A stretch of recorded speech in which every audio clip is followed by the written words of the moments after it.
the Vault is getting a few pretty big updates too. The first of which is you will now be able to nest subfolders within folders. So for you guys who are building out slightly more complex educational structures with a training folder and then a bunch of subfolders within training that cover different parts of that, different modalities, etc., you will now be able to do that. There is no limit on how many subfolders you can kind of nest within, so the sky really is the limit with regards to how you guys want to curate your education resources. The second big thing is we have implemented permissions, which will allow you to tailor the content that your clients see based off of their demographic, their segmentation, whatever you want. We covered within the group section how you can best set up groups, but when either creating a new folder or editing an existing one, you will be able to define a whole bunch of different permissions. Initially, upon setting up a new folder, we would default it to everyone on your account. However, should you want to customize that, you've got a whole bunch of options. The first one is to pick individual groups, so the groups that we just created within the group management section. Benefit of that is whenever you add a client to your account, you just have to add them to one group and it will automatically update access for the whole vault. You don't have to kind of change permissions per folder.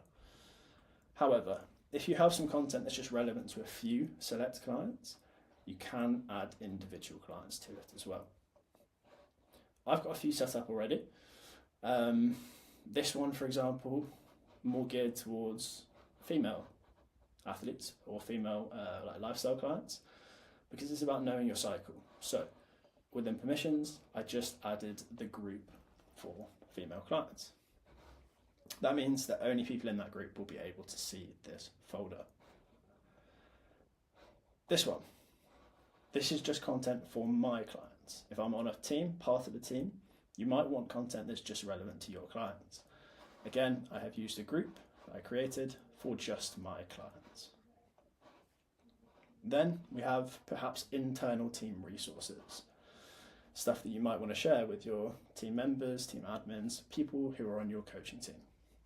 Again, I use the group that I've just created called Team Members Only, and that content will only be available for them. This permission structure works within folders too. So only people who have access to the parent folder will be able to see the content within. If you want to add someone to the content within a folder, but they don't have access to the parent, you will just need to make sure that you come to the parent folder, come to permissions, and add that individual person to it. That way, they will be able to see all of the content within. The third update within Vault is you can see all of your clients' individual vaults that only they have access to with this little green icon. So the colors are blue folders are for everyone or for certain permissions. Orange folders are for only things that relate to your coaching team, so your fellow coaches. And then the green folders are stuff that relates only to individual clients.